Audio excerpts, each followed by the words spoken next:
जब भी साफ सुथरे करप्शन फ्री देशों का नाम आता है तो उसमें सबसे पहले सिंगापुर का नाम आता है। पर क्या आपको पता है कि सिंगापुर हमेशा से ऐसा नहीं था। सन 1965 तक वहां बेरोजगारी, ड्रग एडिक्शन, भुखमरी जैसी समस्याएं थी। पर आखिर फिर ऐसा क्या हुआ जो यह देश इतना विकसित हुआ? सिंगापुर दक्षिणी एशिया में मलेशिया और इंडोनेशिया के बीच स्थित है। सिंगापुर को सिंहों का शहर कहा जाता है। अगर एरिया वाइज देखा जाए तो सिंगापुर दिल्ली का आधा है और वहां लगभग 57 लाख लोग रहते हैं। इसका मतलब सिंगापुर की पॉपुलेशन डेंसिटी भारत की पॉपुलेशन डेंसिटी से बहुत ज्यादा है। सिंगापुर में अलग अलग धर्मों के लोग एक साथ रहते हैं, जिसमें बुद्धिज्म, क्रिश्चियन, मुस्लिम, हिंदू है। बहुत समय पहले सिंगापुर के आइलैंड पर इंडोनेशिया के राजा का कब्जा था।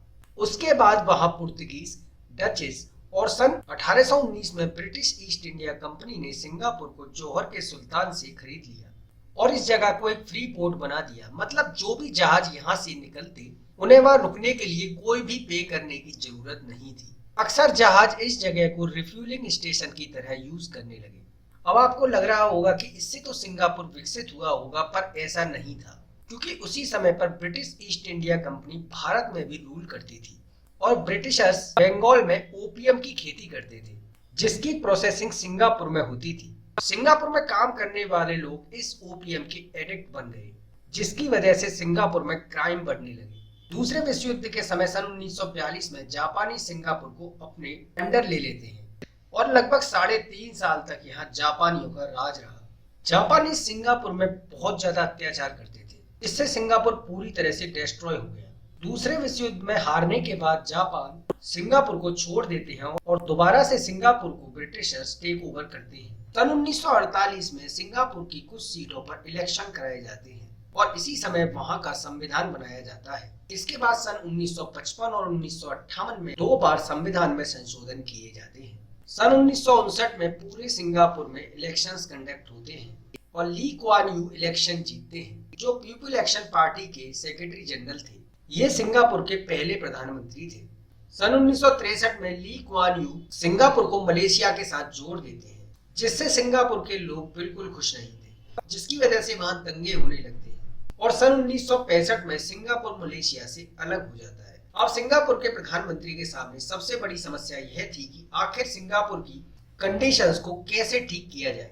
सिंगापुर के पीएम द्वारा सन 1967 में एशियन ग्रुप की स्थापना की गई, जिसका पूरा नाम association of south east Asian Nations है। इसका मेन मोटिव यह था कि सभी देश एक दूसरे को अलग अलग फील्ड में कोऑपरेट करें और पूरे एरिया में शांति रहे। सिंगापुर में जब भी कोई लड़का 18 साल का होता है तो उसे आर्मी या दूसरी फोर्सेस ज्वाइन करना अनिवार्य है। किसी भी देश को ताकतवर बनने के लिए सबसे जरूरी शिक्षा होती है और सिंगापुर ने वही किया। यहाँ प्राइमरी एजुकेशन कंपलसरी की गई।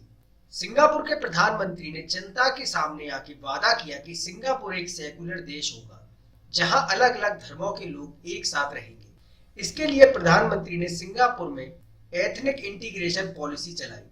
मतलब सरकारी मकानों में रहने वाले लोगों की रेशो फिक्स की गई। मतलब जिस अनुपात में देश में अलग अलग धर्मों के लोगों की संख्या है, उसी हिसाब से बिल्डिंग्स में लोगों को एक साथ रहना होगा, जिससे सभी धर्मों के लोग एक साथ रहना सीखेंगे। अगर किसी देश को विकसित बनना है तो वहाँ सफाई बहुत जरूरी है और इस पर सिंगापुर की सरकार ने बहुत काम किया और वहाँ के लोगों ने उन्हें पूरा सपोर्ट किया। तभी आज सिंगापुर दुनिया के साफ सुथरे देशों में गिना जाता है।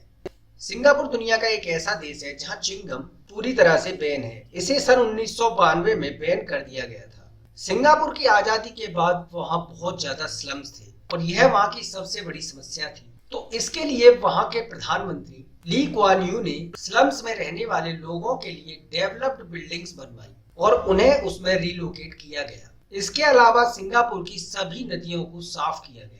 अगर दूसरे देशों से कंपेयर किया जाए तो सिंगापुर में हेल्थ केयर बहुत सस्ता है।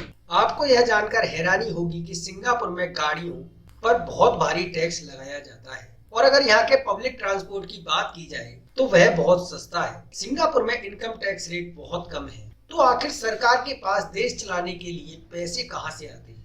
यहाँ सरकार wealth tax, GST, property tax जैसे टैक्स लगाती है। सिंगापुर में कोई अपने नेचुरल रिसोर्सेज नहीं है। इसकी जो लोकेशन है वही इसकी सबसे बड़ी एडवांटेज है। यहाँ सरकार ने कनेक्टिंग हब बनाया हुआ है जिससे इंटरनेशनल ट्रेडिंग की जा सके। तो इस तरह से एक व्यक्ति ली कुआन यू ने सिंगापुर को एक विकसित देश बनाया। तो सिंगापुर के बारे में दी गई जानकारी आपको कैसी लगी, अपनी राय हमें कमेंट सेक्शन में जरूर बताएं। और अगर वीडियो अच्छा लगा तो चैनल को सब्सक्राइब करें।